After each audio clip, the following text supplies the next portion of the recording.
उछल कूद हुई तुम्हारी वानर।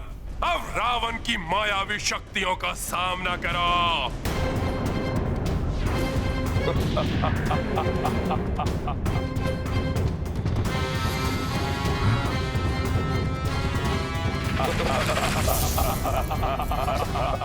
रावण के 10 शीश।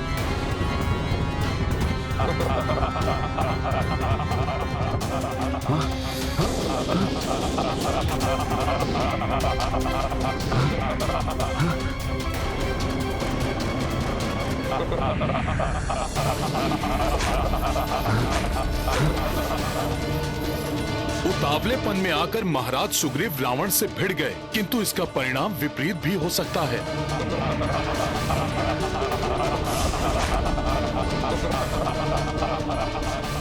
रावण की मायावी शक्तियों से कैसे बचेंगे महाराज सुग्रीव?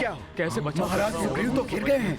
अपना बचाव कैसे करेंगे? रावण तो अपनी मायावी शक्तियों कुछ समझ में नहीं आ रहा। वास्तविक रावण कौन सा है? वार किस पे करूं? अब मेरे शस्त्रों से नहीं बचोगे तुम। तुम्हारी मृत्यु निश्चित है।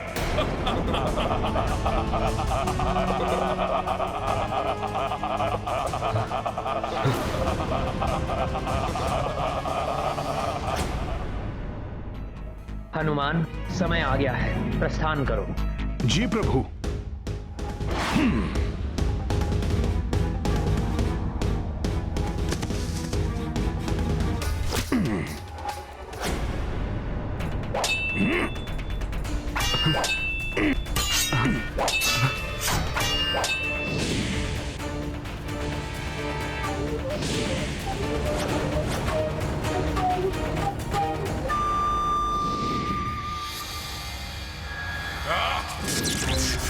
दुष्ट वानर, मेरी माया के प्रभाव को भंग कर एक और अपराध किया है तुमने। उसका दंड तुम्हें अभी देगा रावण। युद्ध की प्रतीक्षा करो रावण। वास्तविक युद्ध कौशल से तुम्हारा परिचय रणभूमि में होगा। क्षमता है तो वहां परास्त करना मुझे।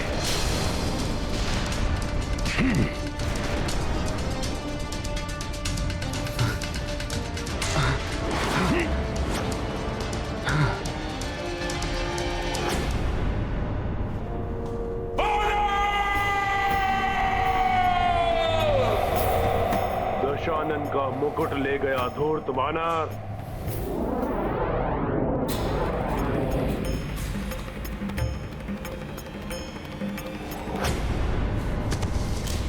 प्रभु, मैं उस दुष्ट रावण का राजमुकुट ले आया हूं।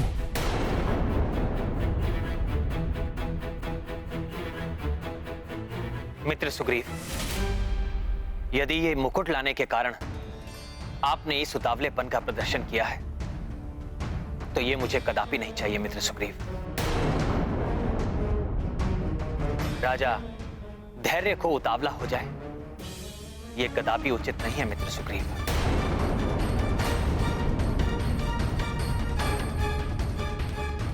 रावण के निकट जाकर आपने जो किया है वो एक राजा के अनुरूप आचरण नहीं था मित्र सुग्रीव।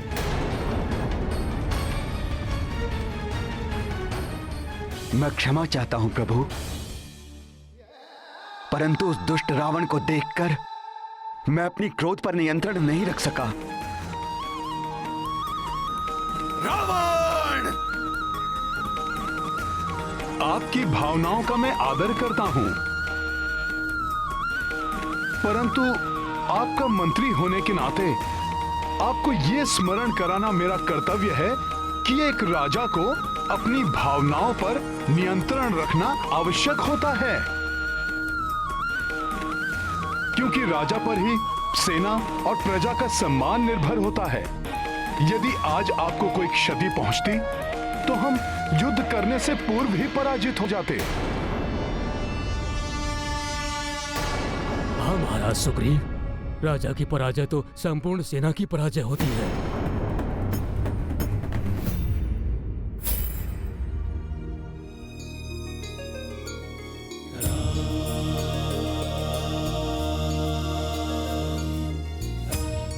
मित्र सुग्रीव, यदि आज आपको कुछ हो जाता तब भी मैं रावण का वध करके सीता को मुक्त करा लेता। महाराज विभीषण को भी लंका के राजपथ पर स्थापित करवा लेता, परंतु इस विजय का सुख मुझसे छिन जाता।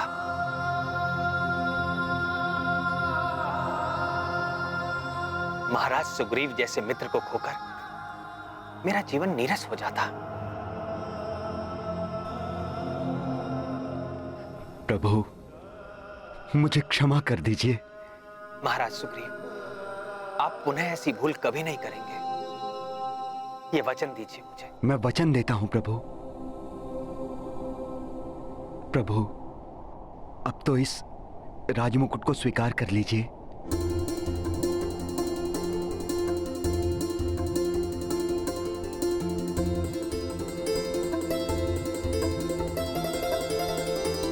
महाराज विभीषण,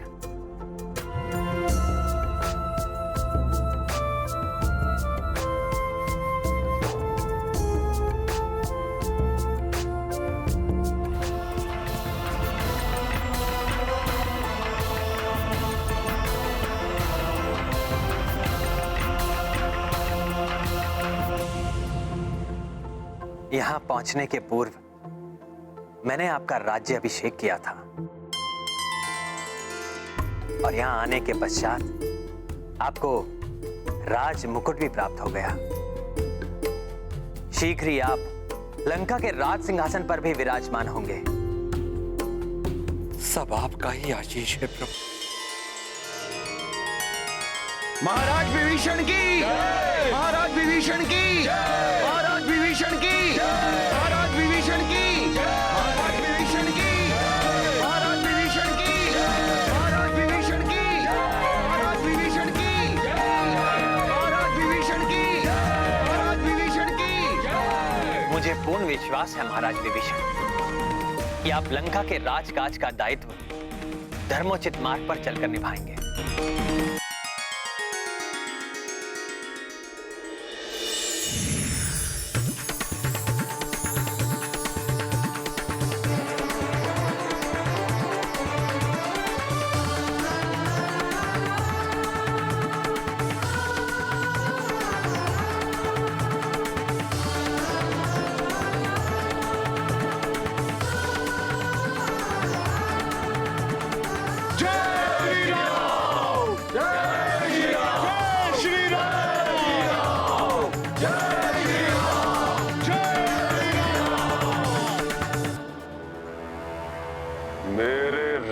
मुकुट को ले जाने का उनका तो साहस उन पर बहुत भारी पड़ना चाहिए। मायावी विद्युत जीवा,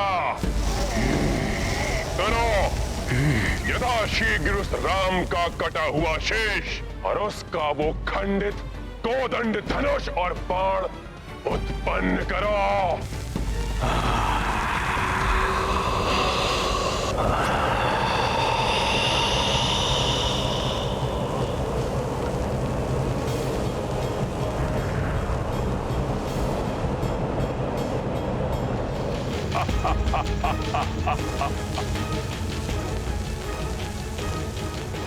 ये देखेगी वो सीता तो उसे अवश्य विश्वास हो जाएगा कि उसका राम अपने काल से भेंट कर चुका है।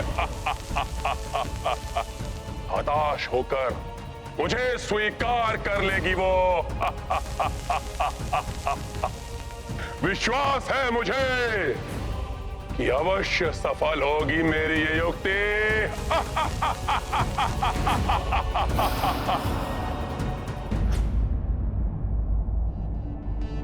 वृक्षों के कारण कुछ दिखाई नहीं दे रहा है।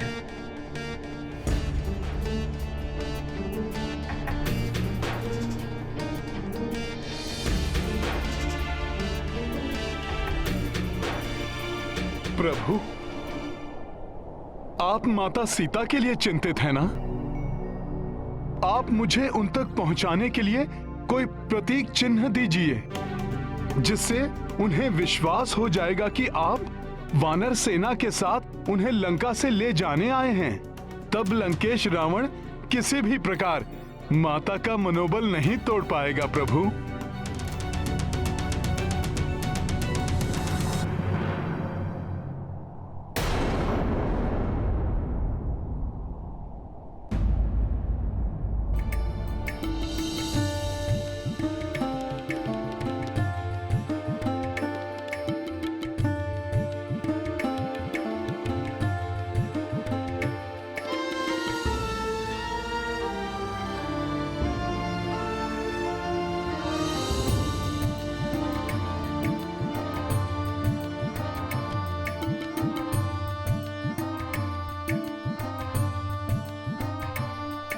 हनुमान, तुम सत्य कह रहे हो। मेरा प्रतीक चिन्ह पाकर सीता का विश्वास सुदृढ़ हो जाएगा, किंतु मुझे पूर्ण विश्वास है कि सीता का विश्वास अभी भी अडिग होगा।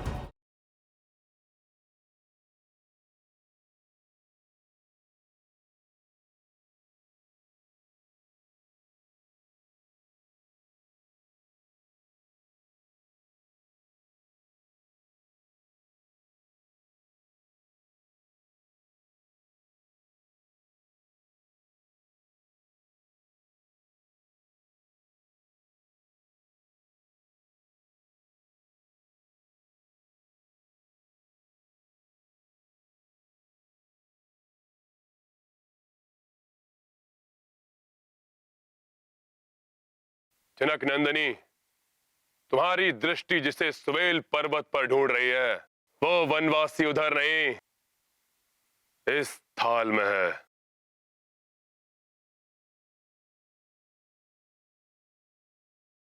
रक्त सेविकाओं, इनके प्रिय उस वनवासी को इनके समक्ष प्रस्तुत करो।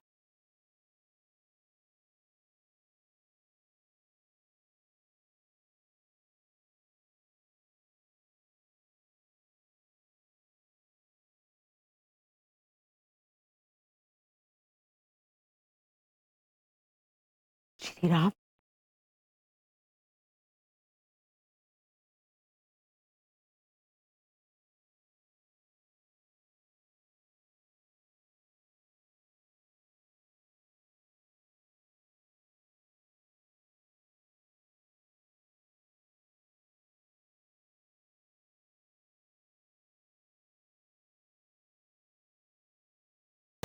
स्वामी,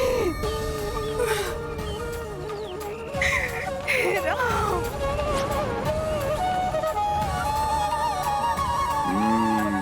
तो मेरी युक्ति सफल हो रही है।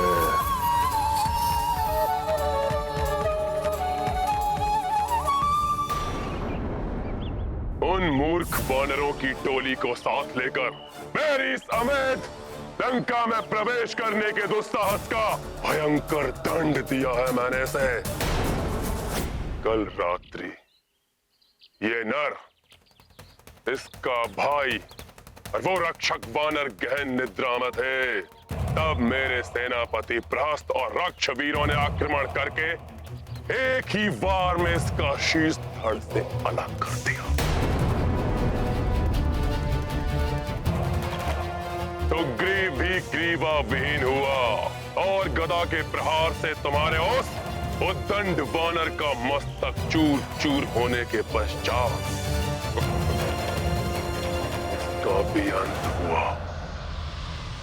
इसका भाई निद्रा टूटने के पश्चात अपने प्राण बचाने के लिए शेष वानरों को साथ लेकर भाग गया, अन्यथा उसका शीश भी तुम्हारे समक्ष होता।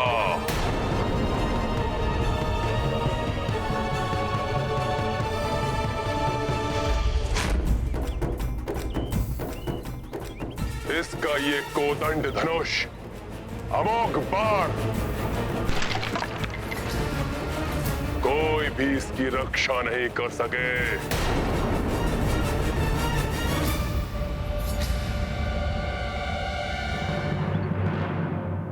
अब हट छोड़ दो सीता, अब ये वनवासी भी जीवित रहा नहीं।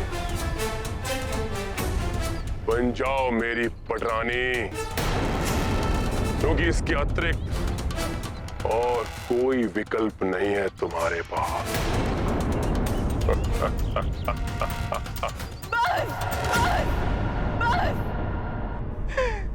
बंद करो ये अनर्गल प्रलाप। त्रिजटा, कह दो इस दुष्ट से, मेरे स्वामी के भय से मुझे छलने की मूर्खता कर रहा है। मेरी आशा और अधिक बलवती हो गई है कि ये धूर्त का सर्वनाश निश्चित है, सर्वनाश निश्चित है।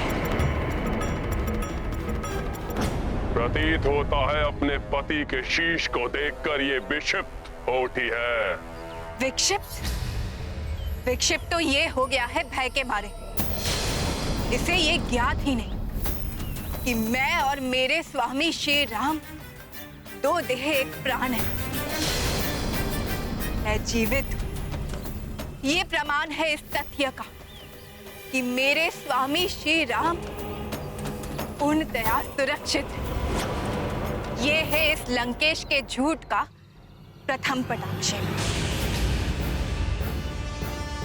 सीता, जिन लक्ष्मण ने 14 वर्षों तक ना सोने का प्रण लिया है, उसे ये मूर्ख लंकेश निद्रा मग्न बता रहा है। ये है इसके मिथ्या संभाषण का द्वितीय पटाक्ष। सीता, जिन महाबली हनुमान ने अकेले ही इस संपूर्ण लंका के महाबली राक्षसों का, यहाँ तक कि स्वयं लंकेश के पराक्रमी पुत्र अक्षकुमार का संहार किया, उन महाबली हनुमान को मृत बताना, ये है इस कपटी के कपट का तृतीय पटाक्ष। किंतु हनुमान, तुम ये कार्य बिना किसी को ज्ञात हुए कैसे करोगे? तुम्हारा इस प्रकार वहां जाना उचित नहीं होगा। प्रभु, मैं स्वयं वहां नहीं जाऊंगा, किंतु ये सुनिश्चित करूंगा कि ये रुद्राक्ष और आपका दिया संदेश माता तक अवश्य पहुंच जाए।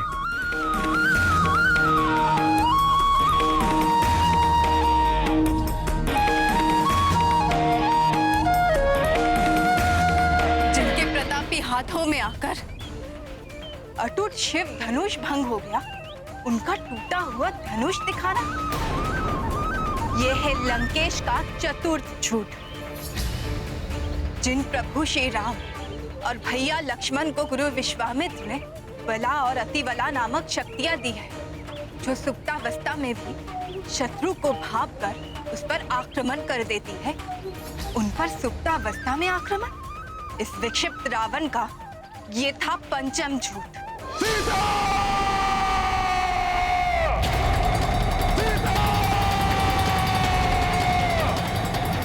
मेरी पतिव्रता धर्म के समक्ष मिथ्या भाषण और मिथ्या माया का कोई अस्तित्व नहीं।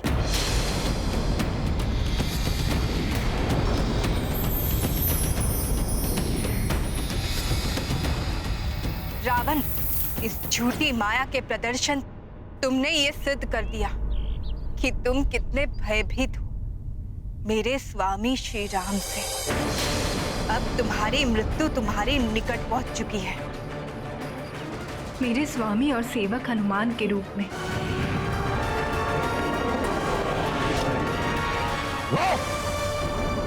किसी नर या वानर में इतना सामर्थ्य नहीं जो रावण को भयभीत कर सके। मैंने वानरों के राजा सुग्रीव को उसकी पूंछ पकड़ के ही पटका था, किंतु छोड़ दिया था उसे। सोचा था कि उन तुच्छ नर और वानरों का वध करने में कौन सा पराक्रम, इसलिए मैंने इस माया की रचना की। कदाचित तुम मान जाओ, किंतु नहीं, तुम्हें सत्य में ही उस वनवासी का कटा हुआ शीश चाहिए। उचित है, तुम्हारा ये हट इसी प्रकार तोड़ेगा ये रावण। प्रतीक्षा करो।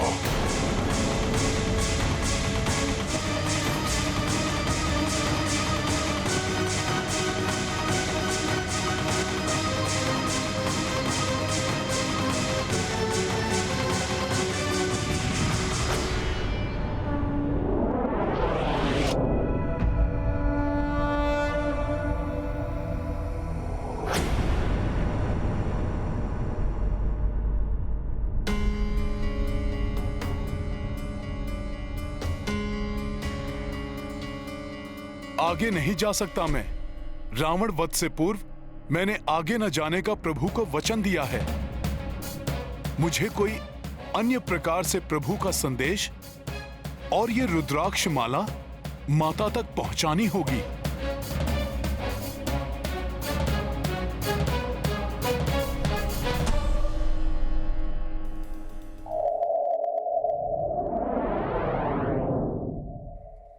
वायुदेव,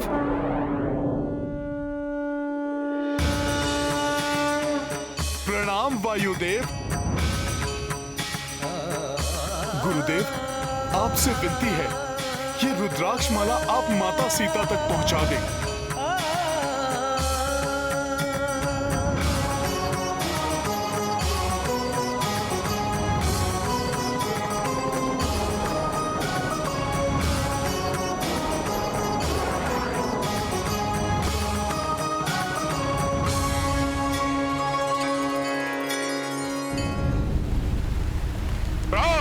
जी महाराज। सभी महाबली राक्षसों, सेना नायकों और मंत्रियों को सभागार में उपस्थित होने का आदेश दो। जी महाराज। बस बहुत हुआ, अब मैं दिखाऊंगा सीता को कि राक्षसी शक्तियां क्या कर सकती हैं। माता, महाराज लंकेश ने जो किया वो... तुम चिंता मत करो त्रिजटा। रावण ने जो किया, मैं विचलित नहीं हूं उससे। मैं तो स्वामी के लिए चिंतित हूं। कैसी होगी उनकी मनोदशा। आशा है वो सकुशल होंगे।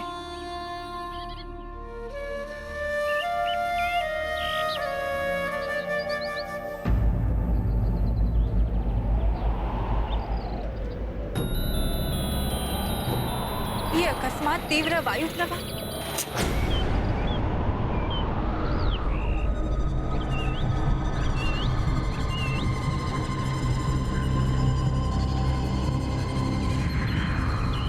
ये रावण कौन सी माया रच रहा है? प्रणाम देवी सीता।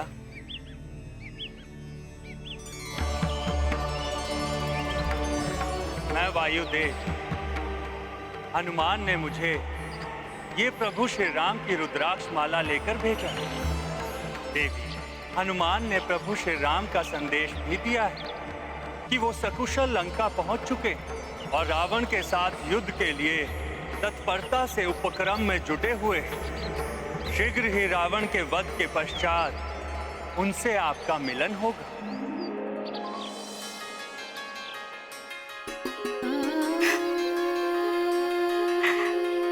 वायुदेव, ये सूचना देकर आपने मेरे संतप्त हृदय को प्रसन्नता से भर दिया है।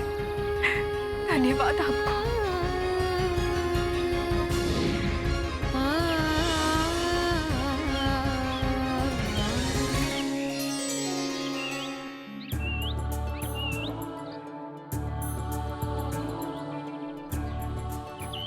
हनुमान ने जो कहा था वो सत्य में ही कर दिखाया।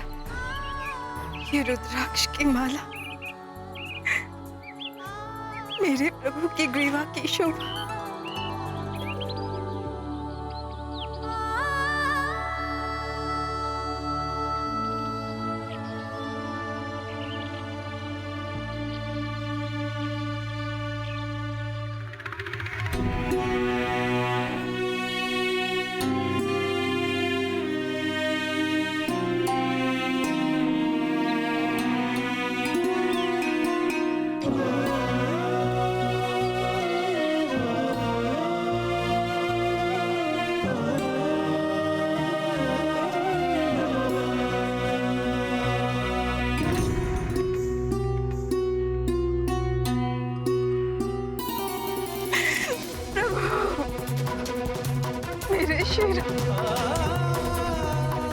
प्रिय सीते, तुम्हारे स्पर्श का आभास हो रहा है मुझे।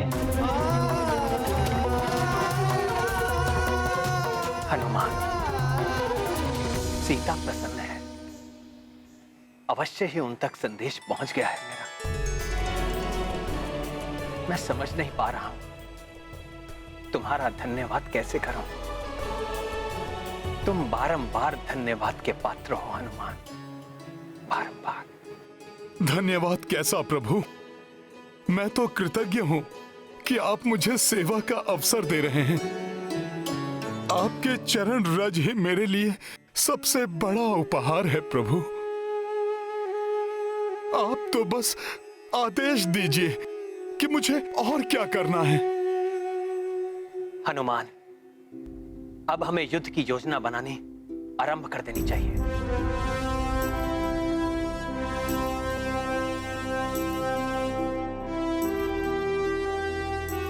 युद्ध से पूर्व हमें अपने सैनिकों को उचित स्थान पर नियुक्त करना होगा और ऐसी व्यूह रचना बनानी होगी जिसे शत्रु कहीं से भी ना भेद सके।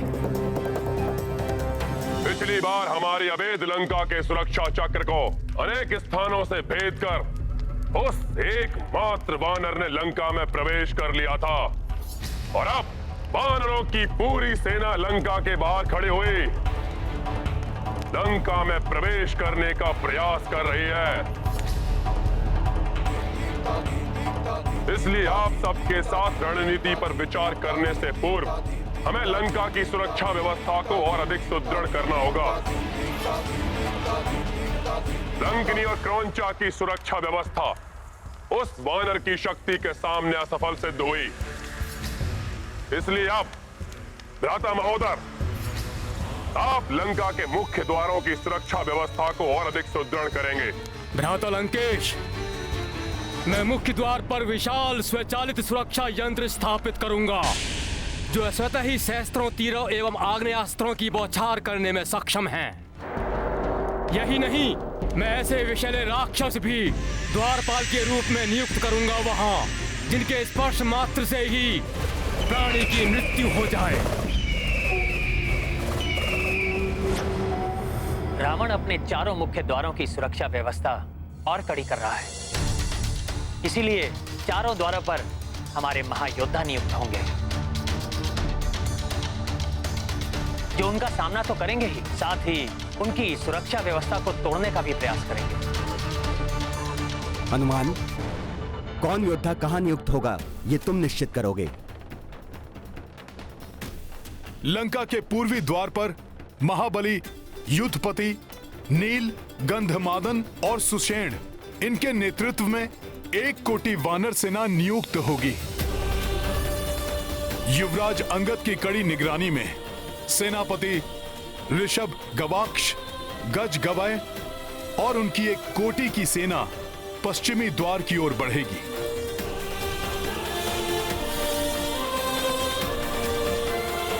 और उत्तरी द्वार के लिए उत्तरी द्वार पर मैं स्वयं अनुज लक्ष्मण के साथ स्थित रहूंगा, क्योंकि राक्षसों के अधिकांश आक्रमण उसी ओर से होने की संभावना है और हमारी सेना की इस टुकड़ी के मध्य स्वयं महाराज सुग्रीव स्थित होकर चारों ओर से पूर्णतया सुरक्षित रहेंगे। किंतु प्रभु, वे दक्षिणी द्वार से भी तो आक्रमण कर सकते हैं। राक्षसों की प्रवृत्ति पीछे से आक्रमण करने की ही है। महाबली, प्रमाथी और प्रघास को दक्षिणी द्वार पर नियुक्त किया जाएगा और मैं चारों द्वारों पर दृष्टि रखूंगा।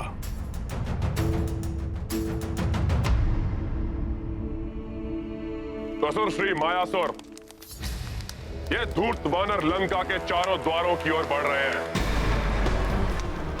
उन्हें परकोटों से दूर रखने के लिए आप लंका के चारों द्वारों के बाहर लावा उगलने वाली गहरी खाइयों का निर्माण कीजिए। ऐसा ही होगा लंकेश। यही नहीं, उन खाइयों में मैं भयानक और मायावी जीवों को भर दूंगा।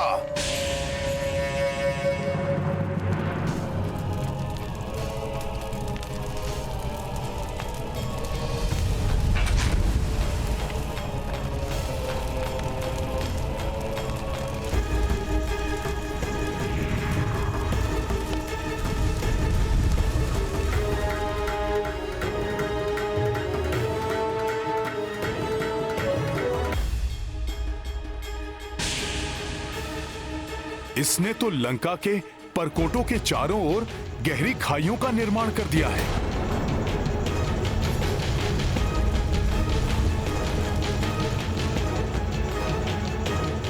हनुमान, द्वारों के आसपास की ये खाइयां हमारी सेना के लिए बड़ा संकट बन सकती हैं। इनसे बचने के लिए हमें अधिक सावधानी बरतनी होगी। अवश्य प्रभु। लंका के गुप्तचर भी निरीक्षण स्तंभ से हम पर दृष्टि रखे हुए हैं।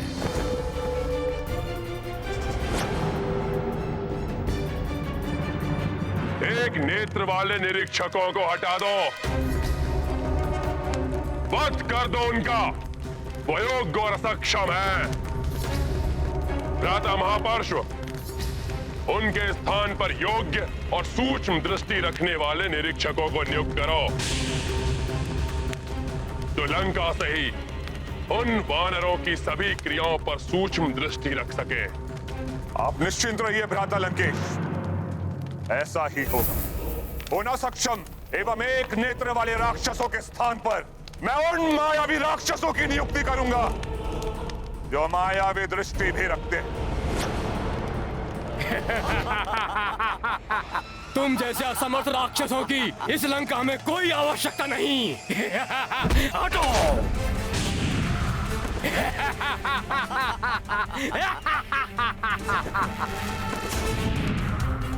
तीक्ष्ण दृष्टि वाले दानव नियुक्त कर दिए हैं निरीक्षण स्तंभ पर। हमें उनसे भी सतर्क रहना होगा।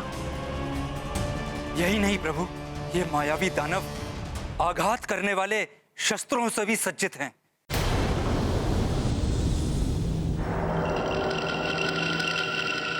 सत्य है विभीषण जी, उन राक्षसों के शस्त्रों में भय उत्पन्न करने वाली मुख्य शक्ति है मायावी अस्त्र, उनके विचित्र रथ एवं दानवी वाहन। उनके विभिन्न घुड़सालों में अनेक दानवी अश्व, हथशालों में कई सूंड वाले हाथी भरे पड़े हैं। उनके भूमिगत शस्त्रागारों में विष बूझे तीरों से लेकर अनेक दानवी मायावी अस्त्र, तीक्ष्ण धार वाली खड़क से लेकर तीक्ष्ण शूल तक, सुदृढ़ गदाओं से लेकर वज्र सामान मूसल एवं विकराल ढालों से लेकर महाविनाशक दिव्यास्त्र भरे पड़े हैं। वो सब है उन राक्षस सेना के पास जो शत्रु सेना के अंदर विकराल विनाश मचा सकते हैं, किंतु मैंने उनके मुख्य शस्त्रागार को जलाकर नष्ट कर दिया है।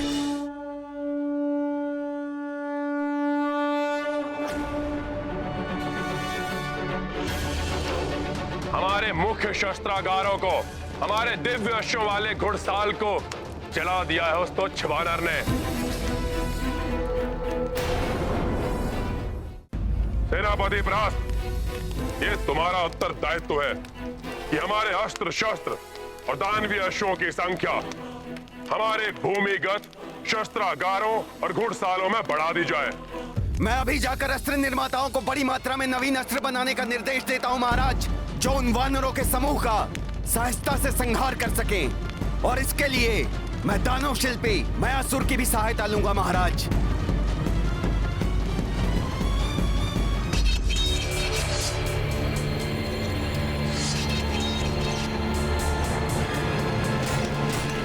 मुझे पूर्ण विश्वास है प्रभु, रावण ने अपने अस्त्र निर्माताओं को नवीन घातक अस्त्र शस्त्र के निर्माण में अवश्य लगा दिया होगा। उन महाघातक अस्त्रों को लेकर आपको चिंतित होने की आवश्यकता नहीं है प्रभु। हमारी वानर सेना की ढाल होंगी बड़ी बड़ी शिलाएं और उनके अस्त्र होंगे विशाल साल वृक्ष। उन राक्षसों के किसी भी अस्त्र से बड़ा अस्त्र है हमारे वानरों का उत्साह, आत्मविश्वास और आपका आशीर्वाद प्रभु।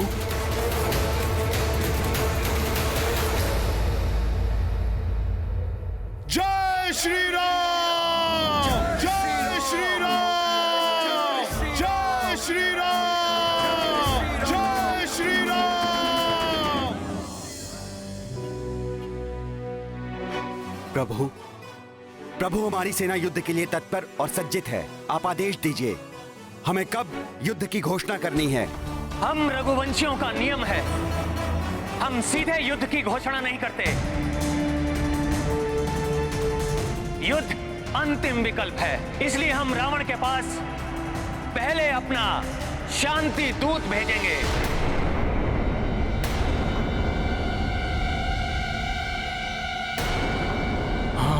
इसके लिए हनुमान से उत्तम अन्य कोई हो ही नहीं सकता। हाँ हाँ, हनुमान ही उचित रहेंगे। हनुमान ही उचित रहेंगे। रावण की सभा में रावण की सभा से होकर आए हैं। सर्वोत्तम है इस हनुमान कार्य के लिए। सर्वोत्तम है इसके लिए। हाँ हाँ सर्वोत्तम है। हनुमान ही सर्वोत्तम हनुमान ही उचित रहेंगे।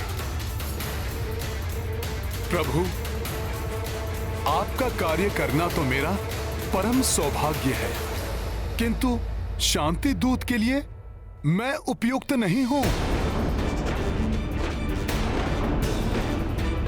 मैं तो उनके नेत्रों में किरकिरी के समान हूं।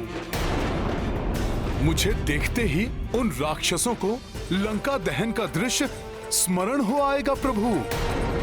रावण अपने पुत्र और महाबली योद्धाओं के संहारक को देखते ही भड़क उठेगा प्रभु।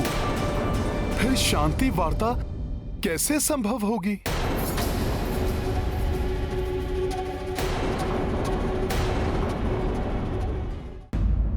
सत्य कथन हनुमान।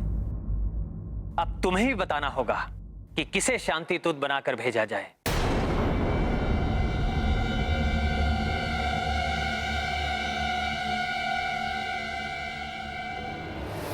युवराज अंगद ही सर्वश्रेष्ठ शांति दूत सिद्ध होंगे।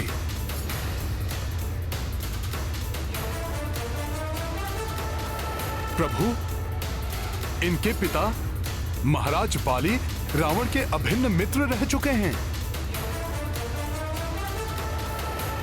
इसलिए रावण इन पर सीधे आक्रमण या वध करने का प्रयास नहीं करेगा। रावण अवश्य ही युवराज अंगद का संदेश सुनेगा। अवसर तो अच्छा है प्रभु की सेवा करने का, किंतु यदि मैं इस कार्य में असफल हो गया तो प्रभु की दृष्टि में हीन हो जाऊंगा मैं।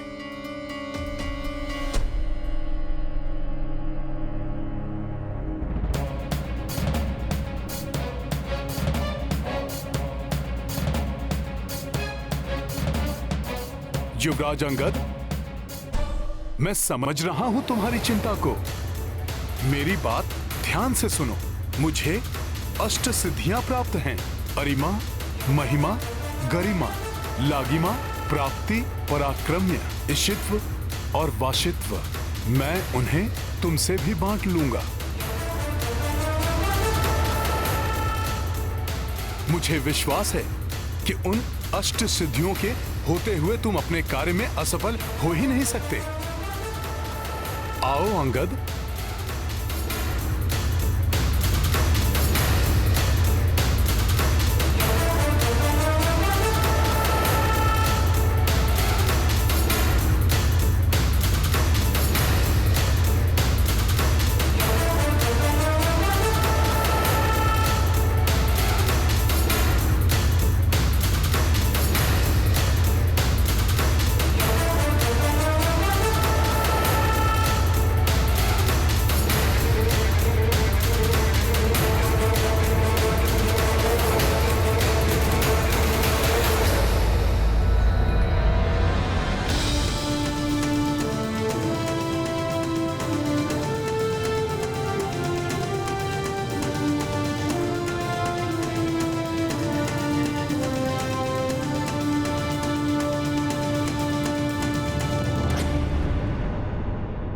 प्रभु, हनुमान जी ने मुझ में पूर्ण आत्मविश्वास जागृत कर दिया है। अब मैं मात्र रावण का ही नहीं, आवश्यकता पड़ी तो इस समस्त लंका का सामना करने के लिए भी तत्पर हूं। उचित है। जाओ युवराज अंगद और शीघ्र ही शुभ समाचार के साथ लौट कर आओ। जो आज्ञा प्रभु। प्रणाम।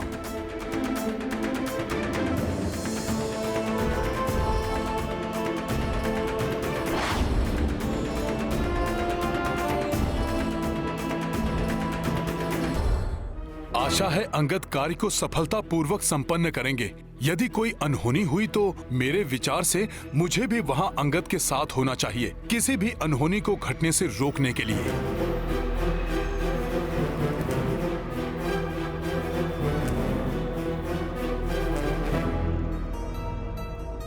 प्रणाम प्रभु।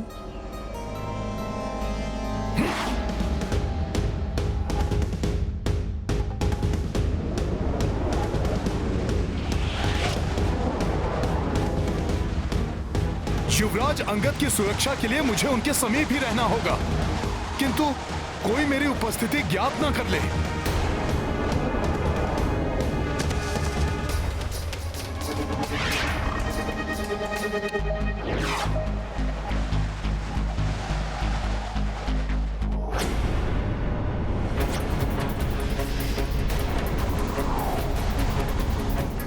ये वानर हमारे मध्य बड़ा ही दुस्साहसी वानर है ये।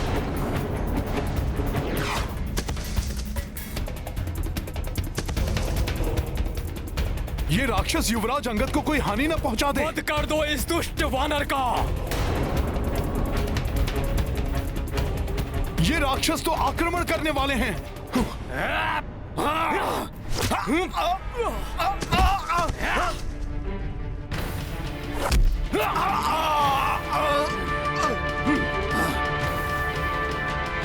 बच के जाने ना पाए।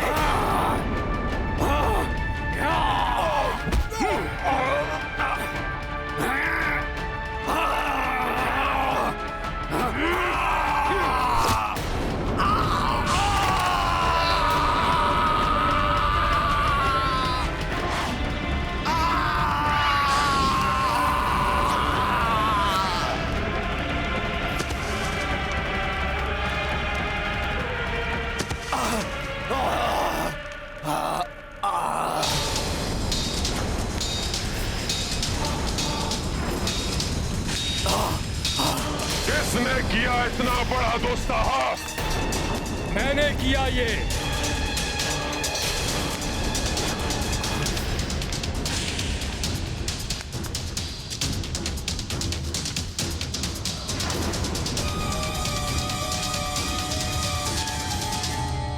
प्रभु श्री राम के दूत ने।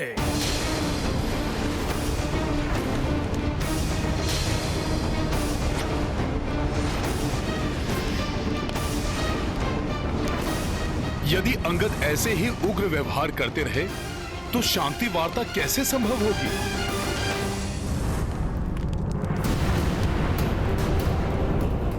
सैनिकों, पकड़ो इस वानर को। ठहरो, मैं यहां युद्ध के लिए नहीं, शांति वार्ता के लिए आया हूं। यह शक्ति प्रदर्शन तो मात्र इसलिए था ताकि आप सब ये जान लें कि शांति वार्ता करने वाले दुर्बल या भीरू नहीं होते।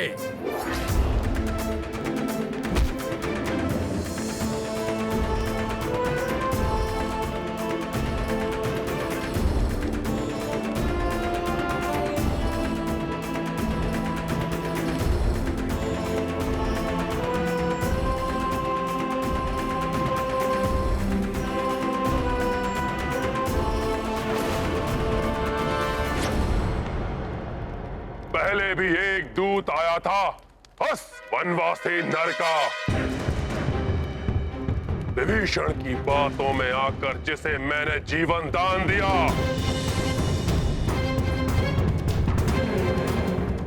वो मेरे जीवन की सबसे बड़ी भूल थी। किंतु आज तुम्हें बचाने कोई विभीषण नहीं आएगा यहां।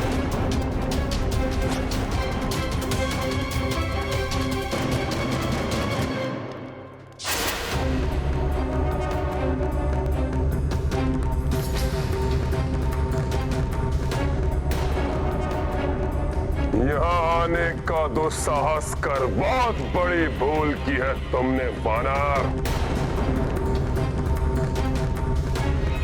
अब उस वनवासी की वानर सेना के संहार का आरंभ तुमसे ही होगा।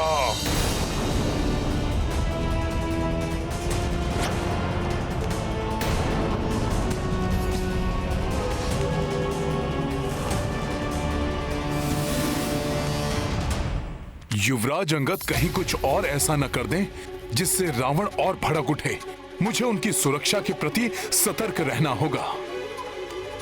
आश्चर्य है, जिस खड़क चंद्रहास को देखकर बड़े बड़े महायोद्धाओं की भय के कारण कब कपी छूट जाती है, उस खड़क के सामने तुम निर्भीक होकर खड़े हो। तुम किसी महाबली योद्धा के पुत्र हो क्या? उचित कहा आपने। महानतम वाली का पुत्र अंगद हूं मैं, जिन्होंने आपको अपनी कांख में दबाकर रखा था और आपका दंभ चूर कर दिया था।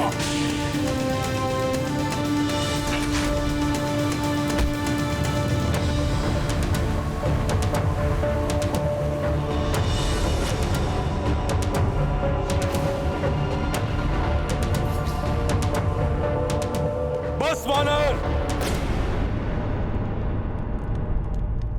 पिताश्री, वानर ने अपने मुख से आपका अपमान करने का दुस्साहस किया है। सदा के लिए बंद किए देता हूं इसके मुख को। नहीं पुत्र मेघनाद, ये मेरे प्रिय मित्र वाली का पुत्र है, और मित्र का पुत्र अपने पुत्र के समान ही होता है।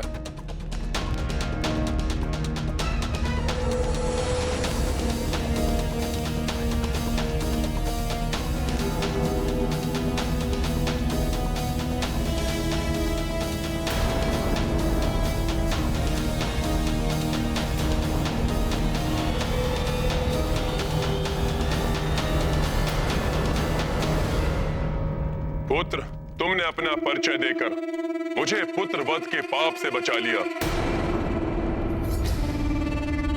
आओ पुत्र, मेरे हृदय से लग जाओ। आओ पुत्र।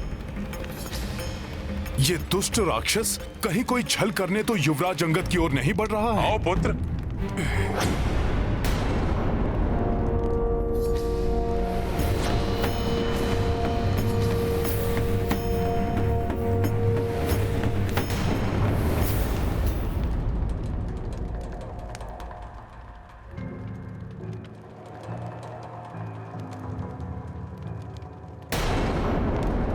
मेरे प्रति तुम्हारा क्रोध समझता हूं मैं पुत्र।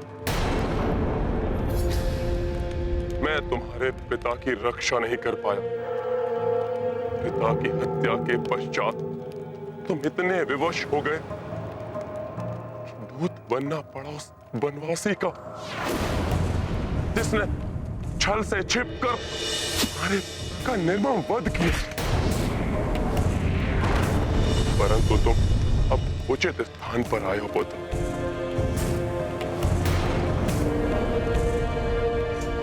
मैं तुम्हें वचन देता हूं कि मैं सदैव तुम्हारा साथ दूंगा पुत्र।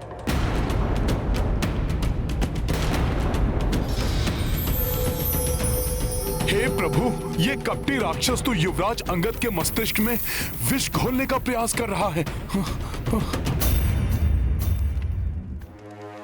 हम मिलकर तुम्हारे पिता के निर्मम वध का प्रतिशोध लेंगे पुत्र।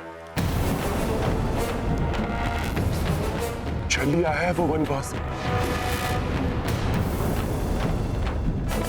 अपने स्वार्थ के लिए भाइयों में फूट डालकर उसने मेरे प्रिय मित्र वाली का वध किया। राजपद उस सुग्रीव को दिया, और अब मेरे अनुज विभीषण को अपने साथ मिलाकर उसे लंकेश बनाने का लालच देकर वही कपट योजना उसने मेरे साथ भी रची है।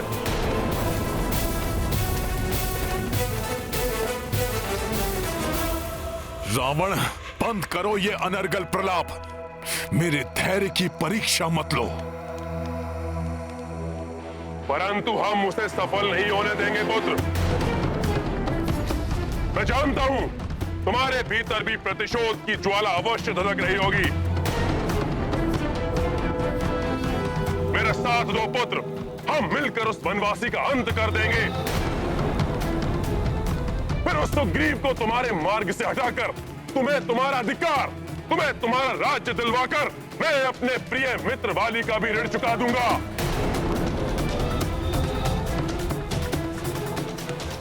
प्रभु श्री राम ने हमें यहाँ शांति वार्ता के लिए भेजा है। उनके आदेश का उल्लंघन नहीं कर सकता मैं। इसलिए जब तक ये ज्ञात न हो जाए कि युवराज अंगद इसको क्या उत्तर देने वाले हैं, मुझे हस्तक्षेप नहीं करना चाहिए। मान लो मेरा प्रस्ताव पुत्र।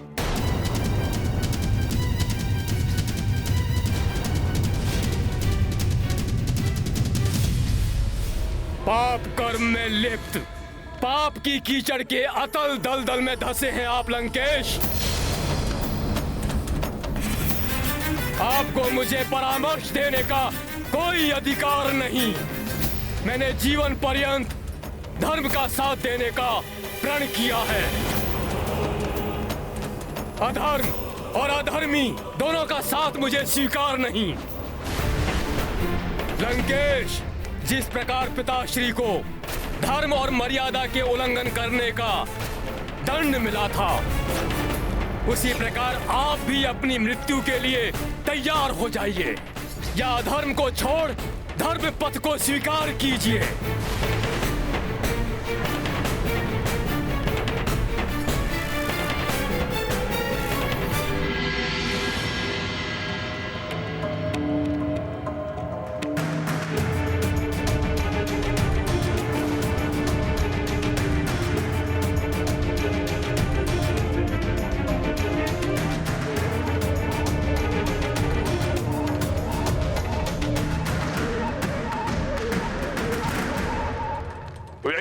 तुम्हारा अंतिम निर्णय, अपने पिता के बधिक का साथ देना, सदा ही उसका सेवक बनकर रहना स्वीकार है तुम्हें?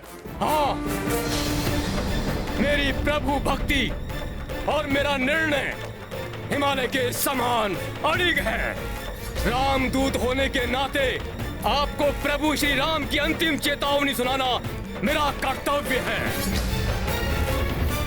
ध्यान पूर्वक सुनिए। या तो आप माता जानकी को सादर उनके स्वामी श्री राम के निकट पहुंचा दें, या रणभूमि में श्री राम के कोप का सामना करने का साहस करें। विश्वास नहीं होता कि तुम्हारी शिराओं में महानतम वाली का ही रक्त प्रवाहित हो रहा है। कैसे पुत्र हो तुम? मेरा समर्थन प्राप्त होने के पश्चात भी अपने पिता के बधिक का साथ दे रहे हो।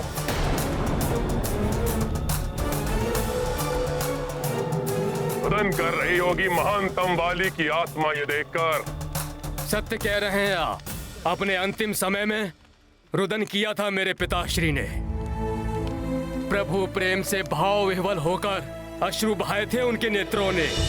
जब प्रभु के प्रभुत्व का प्रत्यक्ष दर्शन मिला उन्हें, अपने पाप कर्मों के लिए क्षमा याचना भी की थी उन्होंने प्रभु से, परंतु अपनी भूल स्वीकार करने में बहुत विलंब कर दिया उन्होंने।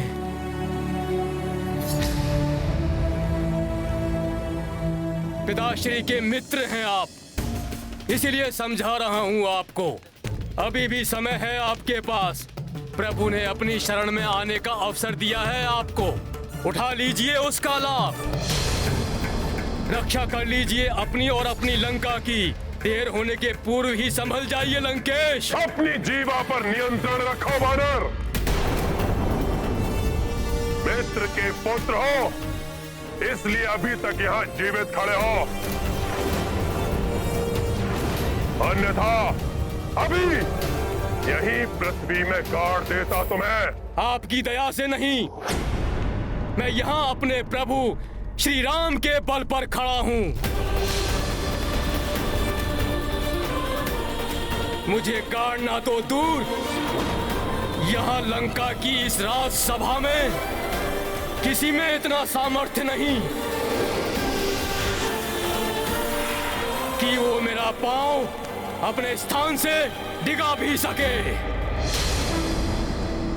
जय श्री राम।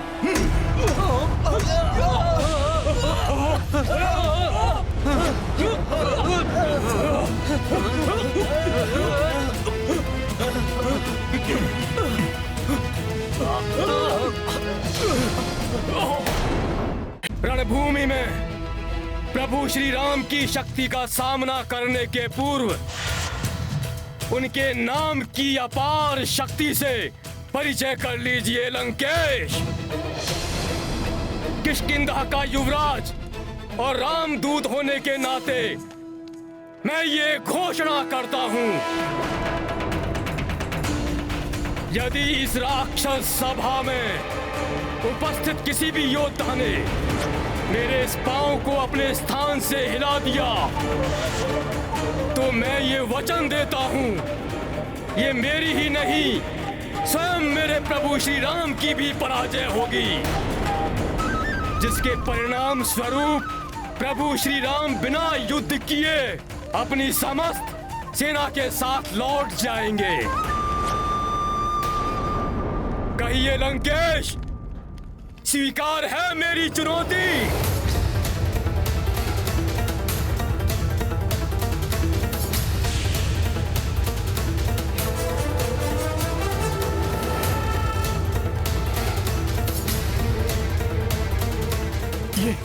ये कैसे चुनौती दे डाली युवराज अंगद ने?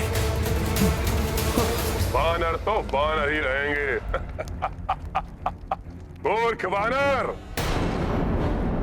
अब उस वनवासी को ज्ञात होगा कि वानरों पर विश्वास करना अपने विनाश को आमंत्रित करने के समान है।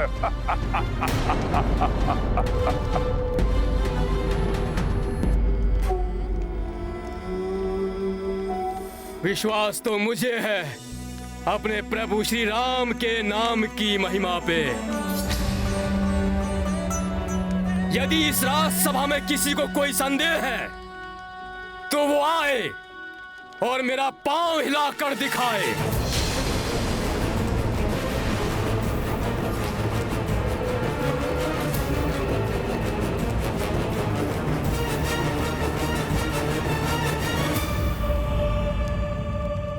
हे प्रभु, जिस प्रकार मेरी अष्ट सिद्धियां अंगद में प्रविष्ट हुई थीं, ठीक उसी प्रकार मेरी समस्त शक्ति उनके पांव में समाहित हो जाए।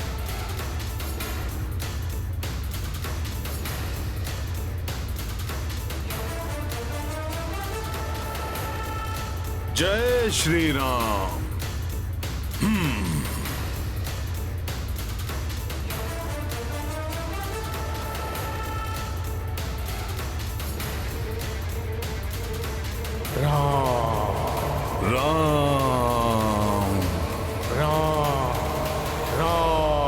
वानर, बहुत बोल चुके हो तुम।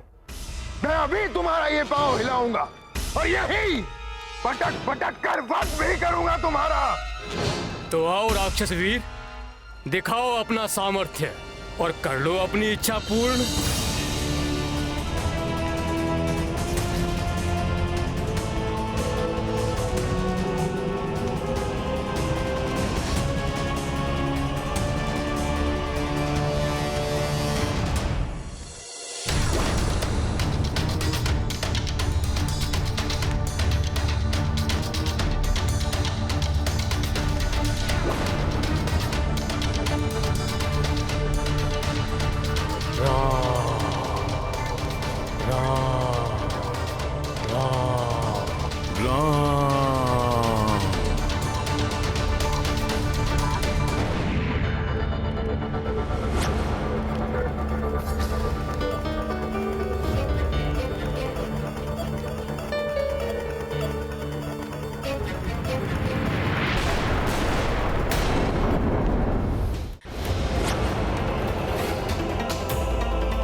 श्री राम, राम, श्री राम।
राम, श्री राम, राम, श्री राम।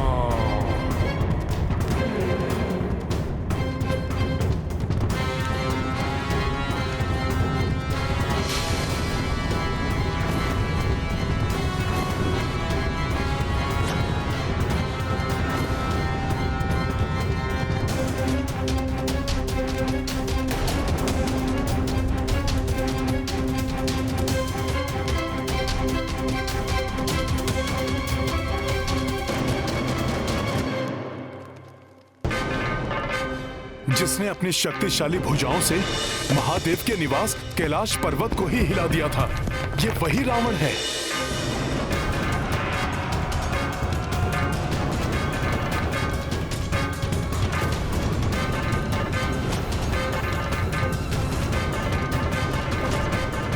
यदि इसने युवराज अंगद के पांव को हिला दिया तो हम युद्ध प्रारंभ होने के पूर्व ही पराजित हो जाएंगे।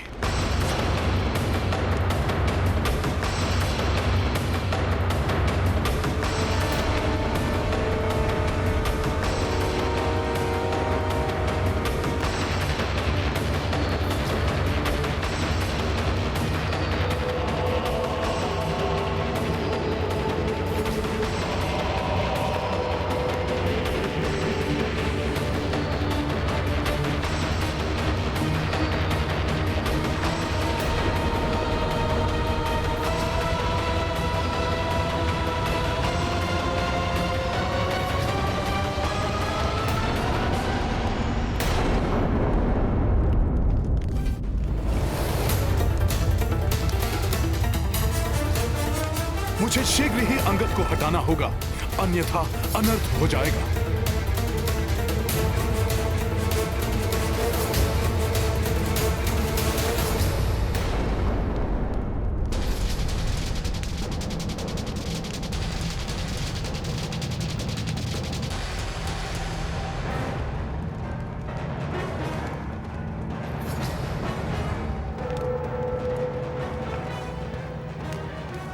आप और आपके सभी महायोद्धा इस राम दूत के पांव स्पर्श करने के लिए तैयार हैं, तो फिर आप प्रभु श्री राम के पांव पड़ने में क्यों संकोच कर रहे हैं लंकेश?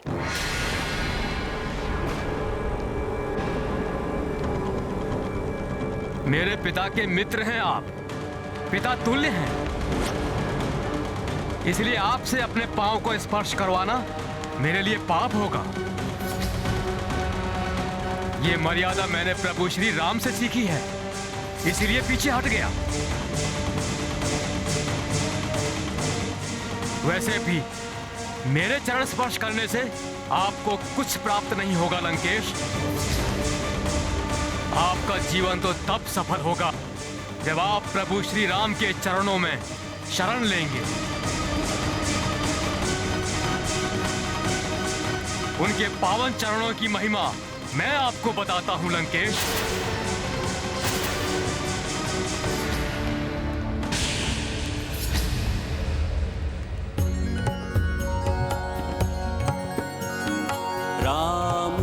पद्म चरण सुमिरो राम पद्म चरण। इन चरणों का जग पिता ब्रह्मा भी प्रक्षाल करें, सप्त ऋषि भी इनको पूजे, योगी ध्यान धरे। छूटे जन्म मरण सुमिरो राम पद्म चरण, सुमिरो राम पद्म चरण।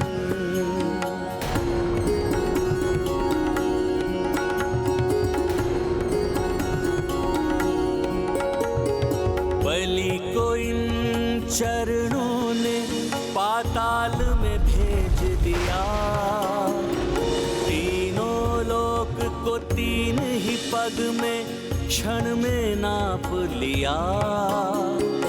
पाप करते शमन सुमिरो राम पद्म चरण, सुमिरो राम पद्म चरण।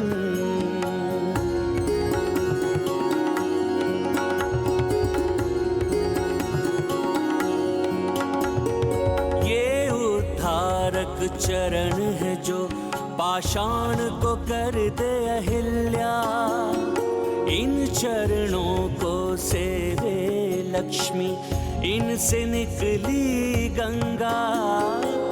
कोटि कोटि नमन सुमिरो राम पद्म चरण, सुमिरो राम पद्म चरण।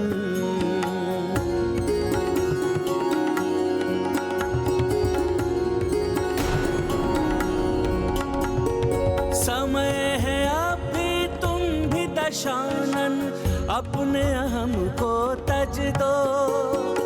समय है अभी ये 10 मस्तक राम चरण में रख दो। सबकी एक शरण सुमिरो राम पद्म चरण, सुमिरो राम पद्म चरण। राम पद्म चरण सुमिरो राम पद्म। बंद करो कोई इस तुच्छ वानर का मुख। जितना गुणगान इसने उस वनवासी नर का किया है, उतना ही तड़पा तड़पा कर वध करना इस तुच्छ वानर का।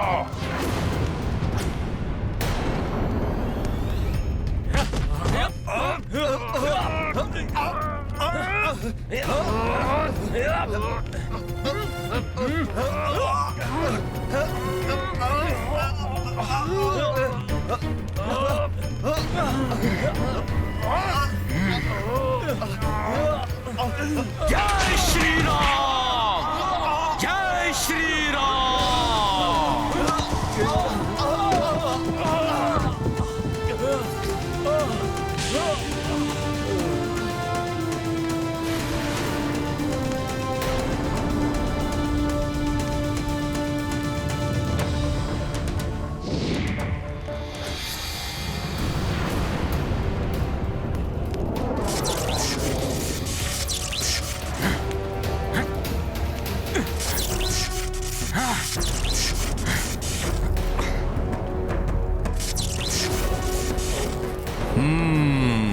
तो ये मेघनाद अपने मायावी दंड से हानि पहुंचाना चाहता है युवराज अंगद को। अभी देखता हूं।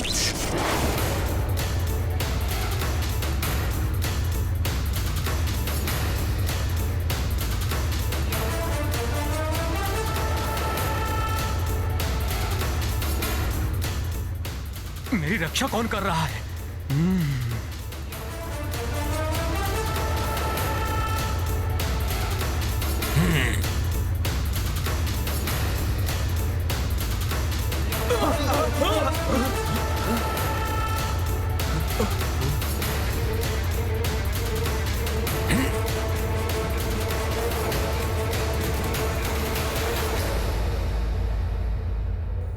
पिताश्री, बहुत बड़ी भूल हो गई हमसे।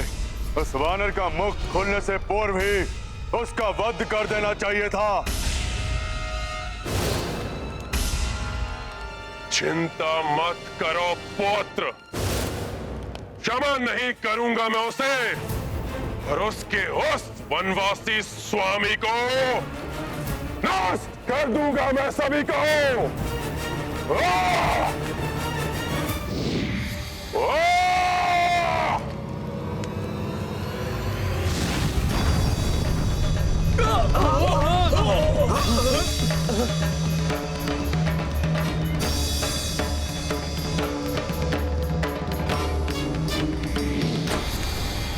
अब लंकेश रावण उन्हें अपनी शक्ति से परिचित कराएगा।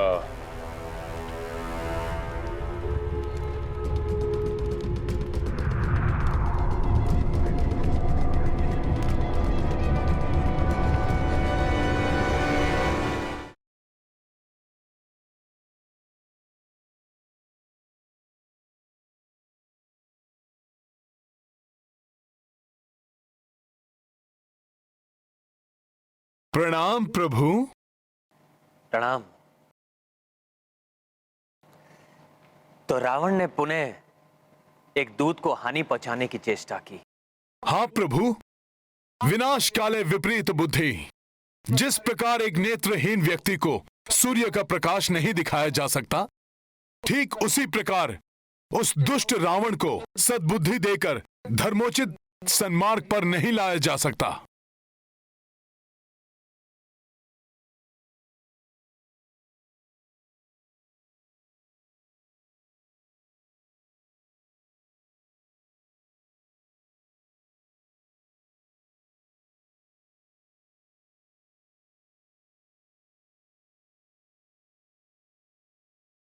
पृथ्वी से उसके पाप कर्मों को मिटाने का मात्र एक उपाय शेष रह गया है प्रभु, उसका वध। अन्यथा उस दुष्ट रावण को रोकना असंभव हो जाएगा।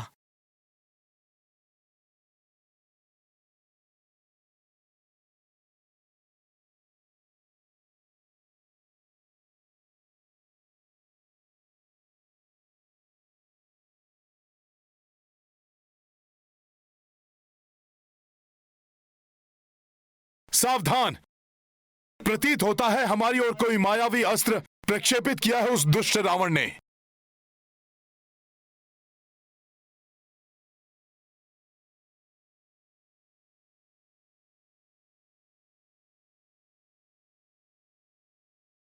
लौट जाओ तुच्छ नर और वानर, अन्यथा विनाश निश्चित है। इस तुच्छ वानर का भी और इसके स्वामी इस वनवासी नर का भी लौट जाओ, लौट जाओ।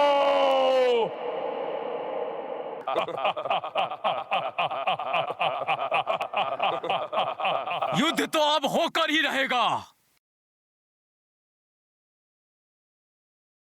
हाँ हाँ, युद्ध अनिवार्य है। हाँ हाँ प्रभु, हम युद्ध के लिए तैयार हैं। हाँ प्रभु, हम तैयार हैं। लंका को मिटा देंगे हम।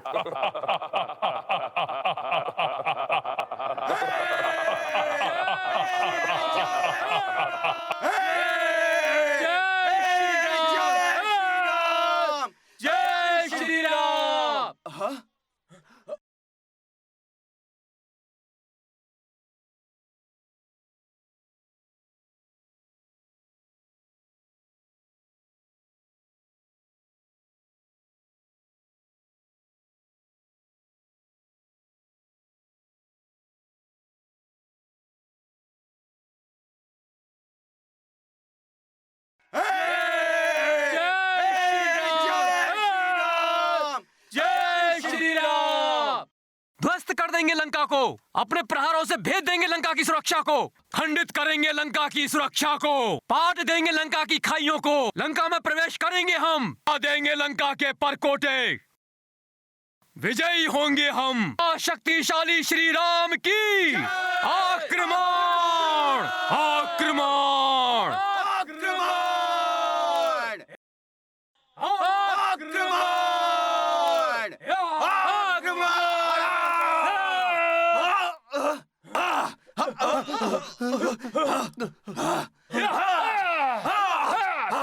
जय श्री राम, जय श्री राम। इस प्रकार युद्ध का होना अनुचित है। मुझे शीघ्र इसे रोकने का कोई उपाय करना होगा।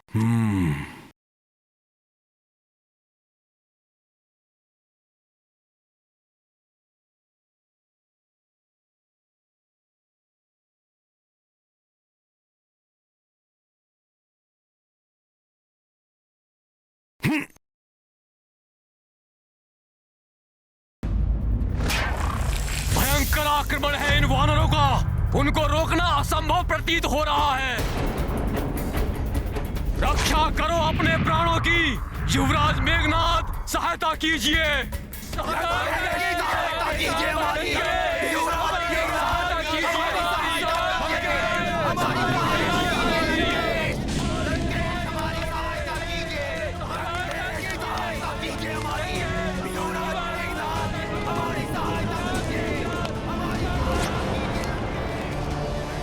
कहीं ये अकस्मात आरंभ हुआ आक्रमण हमारी सेना पर ही भारी न पड़ जाए।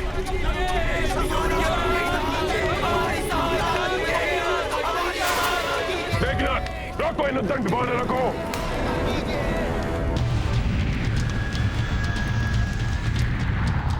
पिताश्री, मेरे इस बाण के प्रभाव से इन वानरों के शस्त्र हमें नहीं, इन्हें ही आहत करेंगे।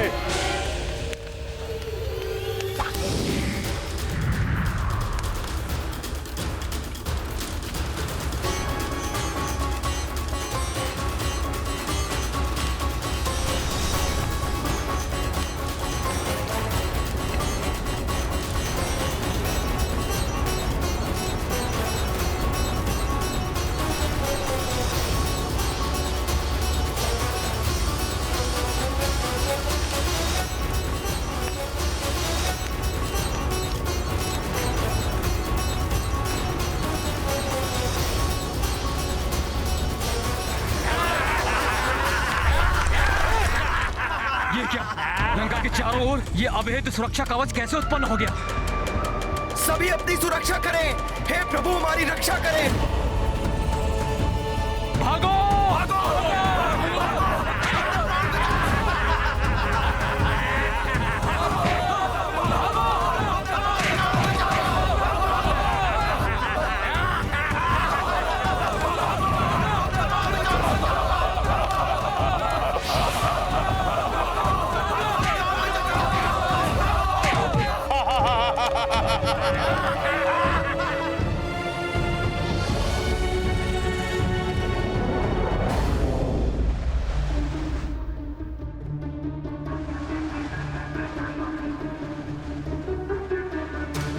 अपने वानर सैनिकों की रक्षा के लिए मुझे इस मायावी सुरक्षा कवच को भेदना होगा।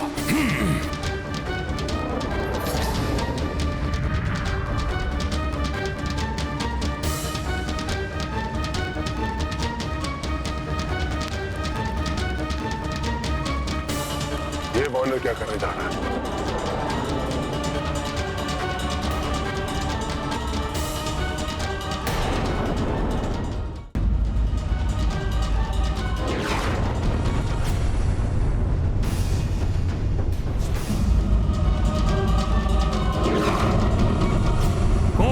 नहीं पहुंचा सकता है लंका को।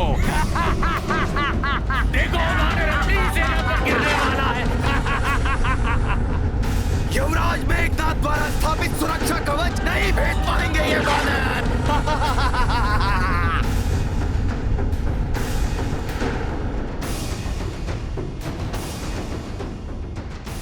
हनुमान, ये मेघनाद की मायावी असुरी शक्ति है जिसे तोड़ना असंभव है।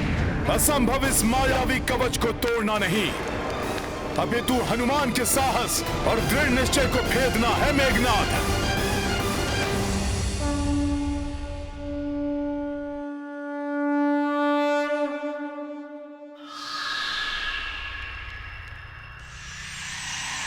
जय श्री राम।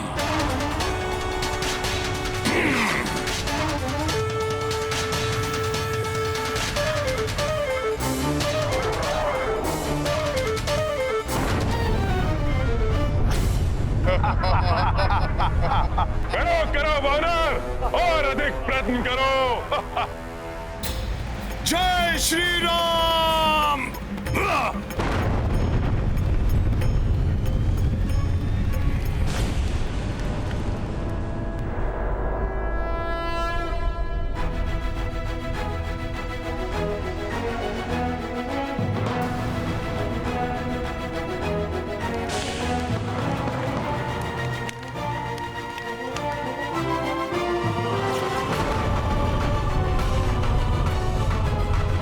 केसरी नंदन हनुमान की जय। केसरी नंदन हनुमान की जय। आक्रमण! आक्रमण!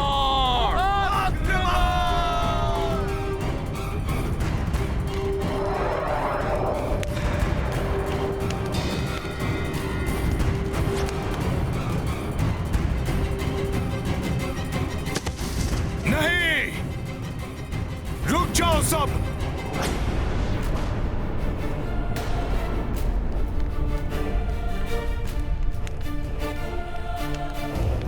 हम प्रभु श्री राम के सैनिक हैं, इसलिए युद्ध की मर्यादा का उल्लंघन करना हमें शोभा नहीं देता। हमसे क्या भूल हुई है हनुमान?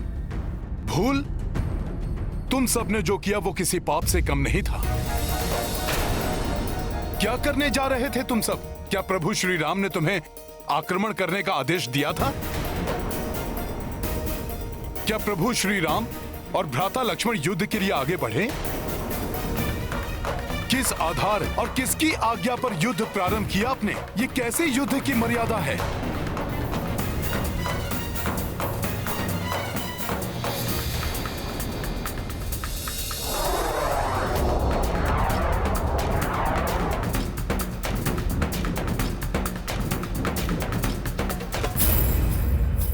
उत्तेजना, उतावलेपन, भावावेश में बहकर या आत्मविश्वास की पराकाष्ठा से प्रभावित होकर युद्ध नहीं किया जा सकता। युद्ध नीति और नेतृत्व से ही विजय प्राप्त होती है। अपने नेतृत्व को भूलकर, बिना सोच विचार कर आगे बढ़ने की आपकी भूल से प्रभु श्री राम को कितना दुख पहुंचा होगा, इसका अनुमान भी है आपको। अब हमें चलकर प्रभु श्री राम से क्षमा याचना करनी चाहिए।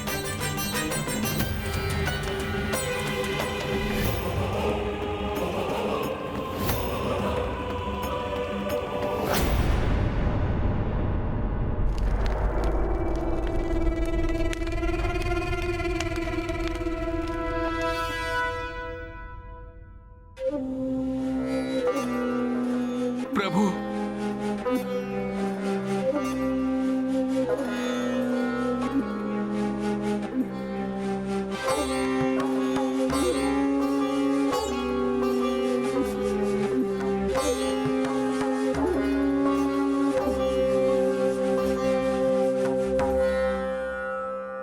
आज एक बात मैं भली भांति समझ गया हूं कि इस प्रकार आप सभी के प्राण संकट में डालने की अनुमति नहीं दे सकता मैं। हनुमान उचित कहते हैं।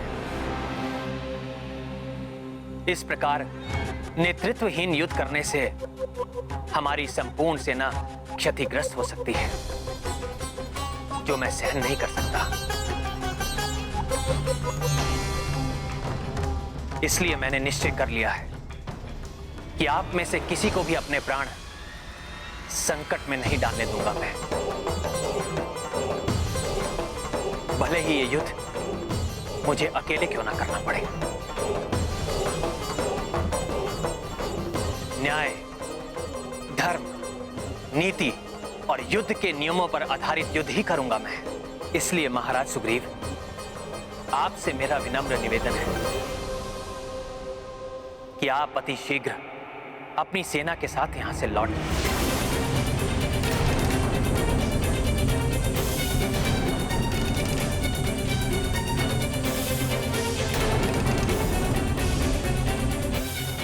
दिशाहीन युद्ध करके स्वयं को क्षति पहुंचाने से अच्छा है युद्ध से पलायन करना।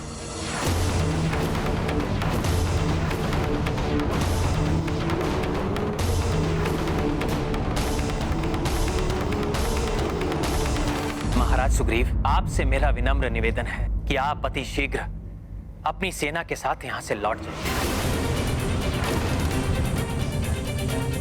दिशाहीन युद्ध करके स्वयं को क्षति पहुंचाने से अच्छा है युद्ध से पलायन करना। महाराज सुग्रीव,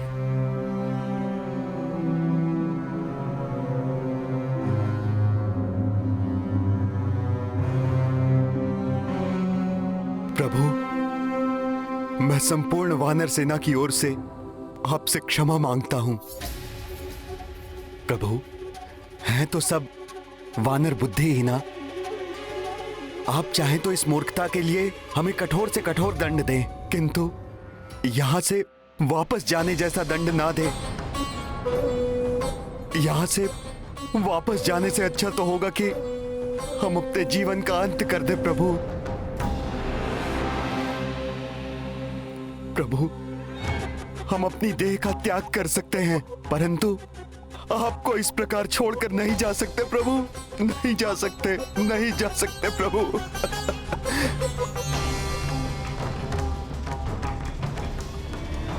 प्रभु, वानर स्वभाव चंचल होता है, इसलिए भूल हो गई इनसे।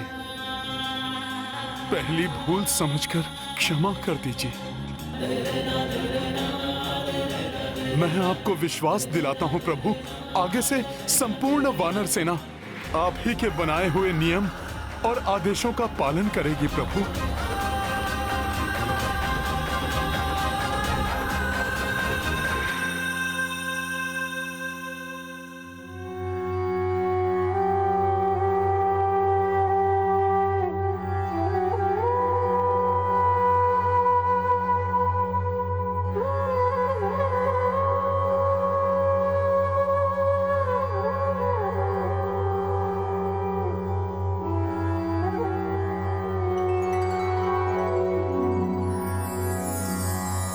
हे राम, आप दया के हैं सागर, हम मूढ़ बुद्धि सब भालो वानर।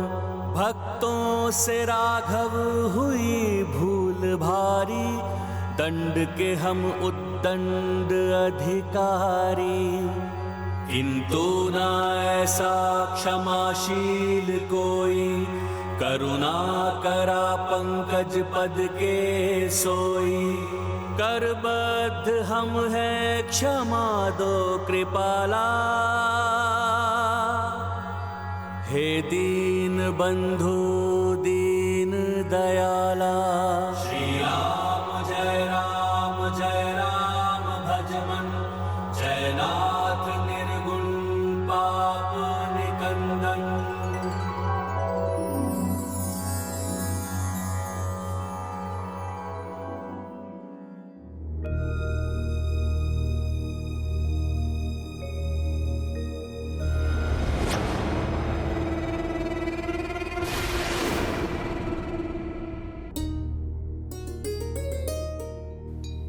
उठिए मित्र सुग्रीव।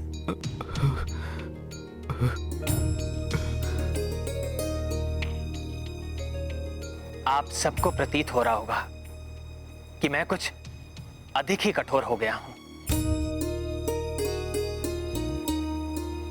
इस युद्ध को विजित करने के लिए और अपने सैनिकों के जीवन को अनावश्यक हानि से बचाने के लिए हमें कठोर नियमों एवं अनुशासन का पालन करना आवश्यक है।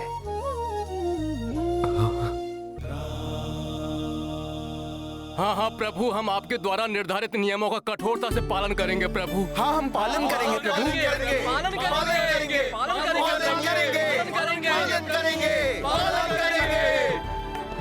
उचित है। तो अब हमें कल होने वाले युद्ध के लिए नियम एवं रणनीति का निर्धारण कर लेना चाहिए।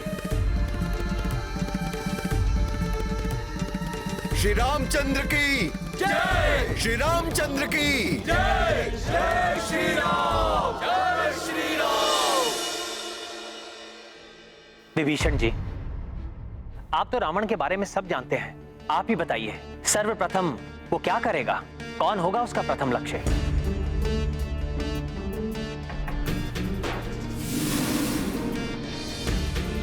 भ्राता रावण चतुर है।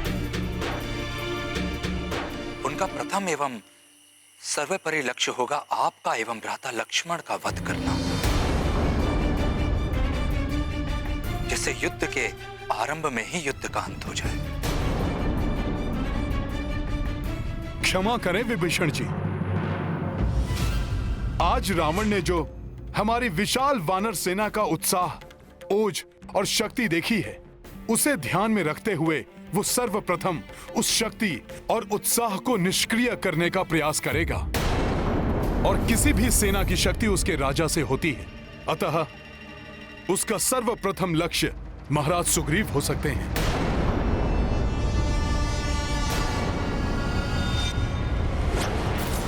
सुग्रीव ही होगा हमारा प्रथम लक्ष्य। उसके अंत के साथ ही उसकी विशाल सेना का भी अंत, और उसके पश्चात वो वनवासी नर अपने घुटनों पर चलता हुआ आएगा हमारी शरण में।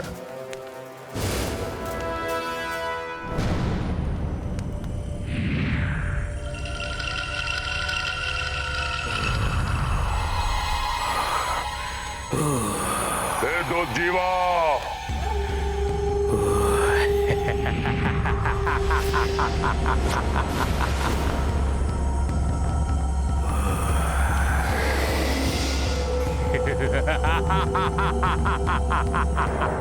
ये है संपूर्ण वानर सेना।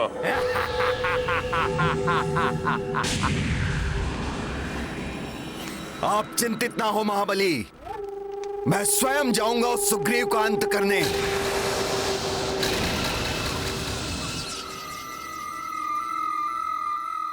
हनुमान का अनुमान सत्य है। महाराज सुग्रीव की सुरक्षा हमारे लिए सर्वोपरि है।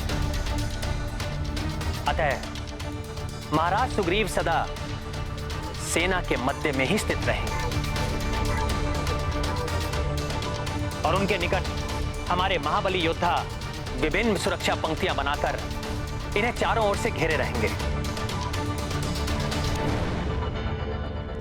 नहीं प्रास्त, तुम नहीं, हमारे रक्ष योद्धाओं में अनेक तरुण योद्धा है, जिनमें से एक है महाविनाशक योद्धा अग्निकेतु, जो क्षण भर में अपने रसायन से जलाकर किसी को भी भस्म कर सकता है।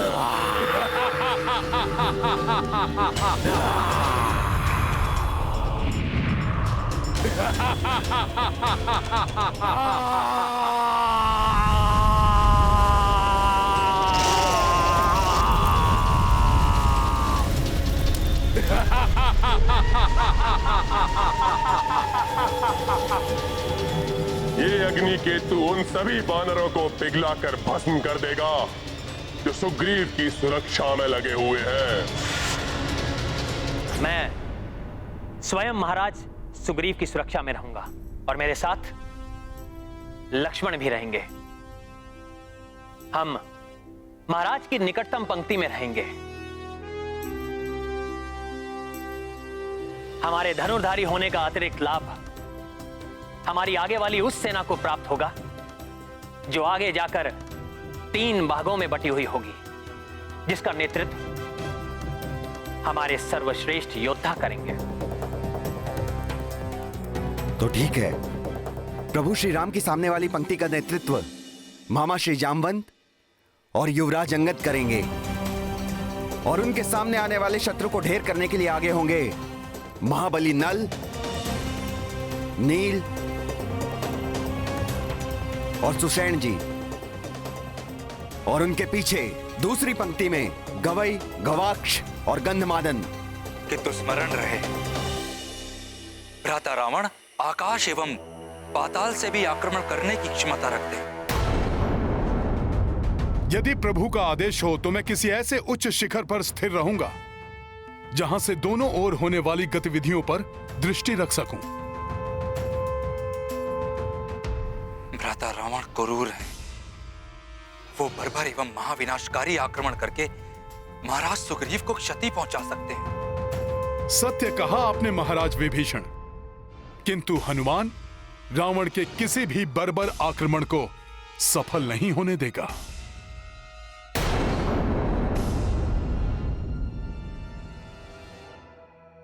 और तब हमें महाविध्वंस फैलाने वाला एक ऐसा योद्धा चाहिए जो समस्त वानरों को तितर बितर कर सके, जिससे सुग्रीव के वध का मार्ग सुगम्य हो जाए। भ्राता लंकेश, इस कार्य के लिए यज्ञकूप को भेजा जा सकता है।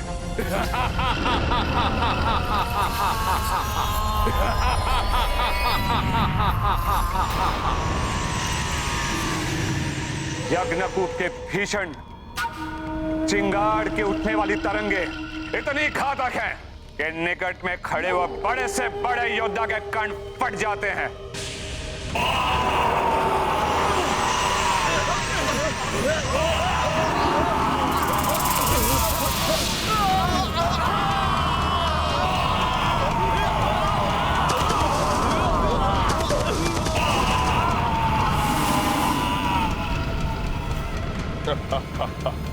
उत्तम, अति उत्तम। यज्ञकूप को उचित समय पर हम आक्रमण के लिए भेजेंगे, जिससे कि समुचित रूप से ध्वंस हो सके इन वानरों का। अब प्रश्न यह उठता है कि कल होने वाले युद्ध का नेतृत्व इस महाबली योद्धा को सौंपा जाए। वैसे तो सेना के नेतृत्व के लिए भ्राता कुंभकर्ण ही भ्राता रावण का प्रथम चुनाव हो सकते थे, क्योंकि वो महाशक्तिशाली महाविनाशकारी शक्तियों से संपन्न है। किंतु वो इस समय इंद्रमग्न होंगे। किंतु विभीषण जी, मेरे विचार से रावण किसी पर विश्वास ना करके स्वयं युद्ध करने के लिए आगे आ सकता है। नहीं, जब तक अति आवश्यक नहीं होगा रावण स्वयं को संकट में नहीं डालेगा। वो अपने ही समान किसी शक्तिशाली महाबली योद्धा का चुनाव करेगा। मेघनाद पर उसे पूर्ण भरोसा है। वो कल युद्ध के लिए उसे ही नेतृत्व के लिए भेजेगा।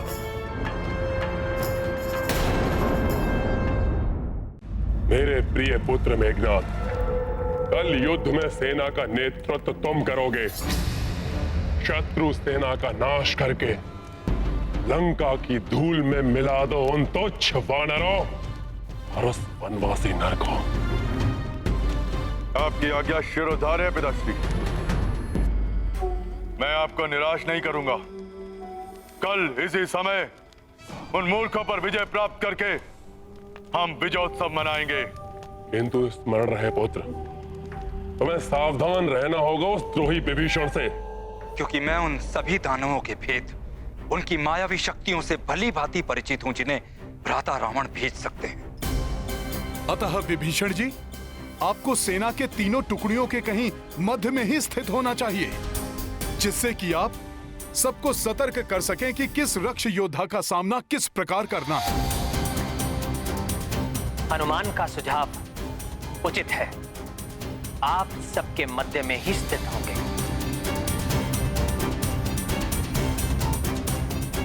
सत्य है पिताश्री। मैं अपने साथ महाबली महामायावी योद्धा आक्रांता को ले जाऊंगा। काका श्री विभीषण को भी इस विषय में कुछ ज्ञात नहीं। मुझे भी कुछ ज्ञात नहीं है आक्रांता के बारे में युवराज, क्योंकि वो पाताल लोक में भी गुप्त रूप से ही निवास करता है। वो एक महाविनाशक राक्षस है।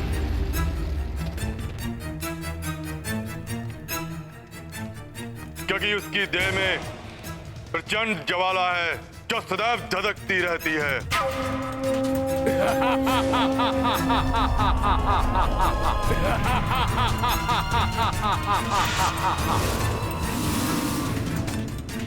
वह अपनी इच्छानुसार अपनी देह से कहीं भी संहारकारी विस्फोट करने की शक्ति रखता है।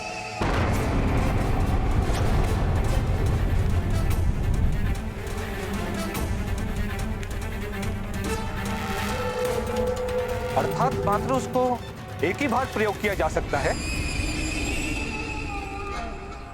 क्योंकि विस्फोट होने से उसकी देह टुकड़ों में विभक्त हो जाएगी। नहीं काका महापाशा, उसमें एक विचित्र अकल्पनीय शक्ति है। इसके देह के टुकड़े होने के बाद स्वतः ही पुनः स्थापित हो जाते हैं। उसकी देह के टुकड़े स्वतः ही जुड़ जाते हैं और वो पुनः अपनी पूर्व स्थिति में आ जाता है।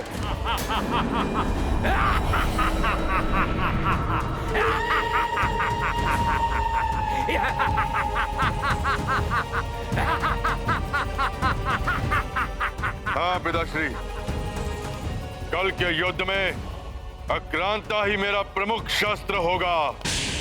तो कल प्रातःकाल सूर्योदय के साथ ही उन वानरों के जीवन की उल्टी गणना आरंभ हो जाएगी। कल ही समाप्त कर देंगे हम उन तुच्छ वानरों को।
क्या अभूतपूर्व क्षण है ये।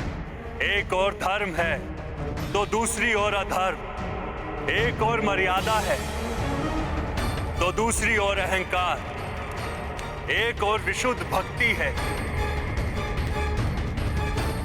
तो दूसरी ओर आसुरी शक्ति।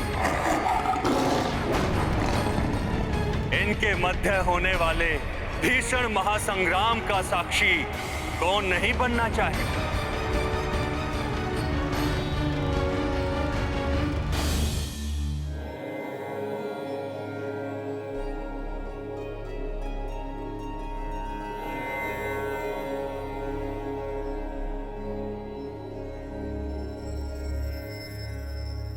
क्या सोच रही हैं देवेश्वरी कि सदैव ध्यान योग में लीन रहने वाले महायोगी भी अपना ध्यान छोड़कर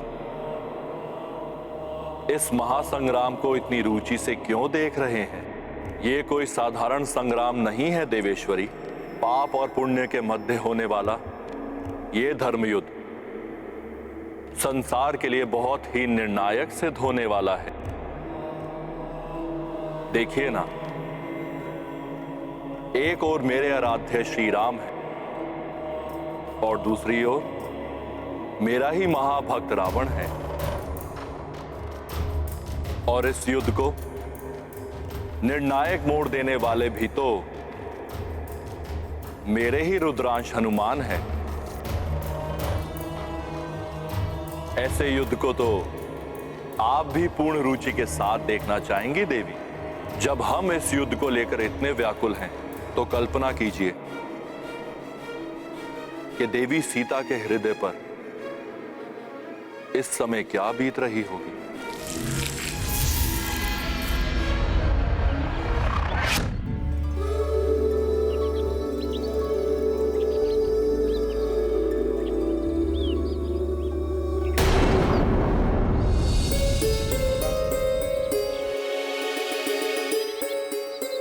मेरा मन भी उद्विग्न है अमला। कभी मन कहता है कि प्रभु शीघ्र यहाँ आकर दुष्ट लंकेश का संहार करके मुझे यहाँ से ले जाएंगे, तो कभी मन आशंका से भर उठता है कि कहीं कहीं कोई अनिष्ट ना हो जाए। इस युद्ध का एक एक पल मुझे व्याकुल कर रहा है अल्लाह। ये युद्ध मात्र सीता की मुक्ति के लिए नहीं, अपितु अधर्म के चंगुल से धर्म की मुक्ति है इसका उद्देश्य। युद्ध विनाशकारी होता है, इसलिए मैंने उसे टालने का पूर्ण प्रयास किया, किंतु पाप कर्मों से कांपती हुई धरा का संतप्त हृदय पापियों के रुधिर से ही शांत होगा। अब बस प्रतीक्षा है तो सूर्य देव के उदित होने की। उनकी प्रथम किरण का दर्शन उद्योष होगा पापी रावण और उसके कोटि कोटि राक्षसों के अंत का।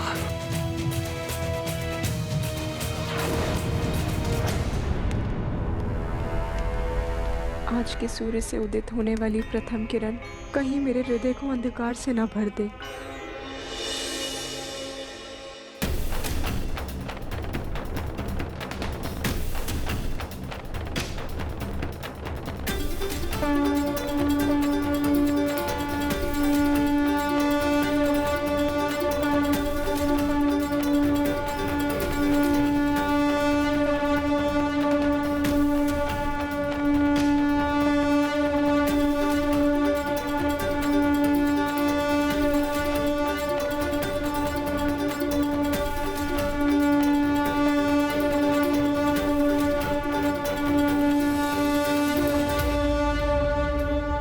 किसी भी कार्य या युद्ध की सफलता उचित योजना पर निर्भर करती है। राम भक्त महाबली हनुमान को जानना हो तो चैनल को सब्सक्राइब करें और बेल आइकॉन दबाना न भूलें।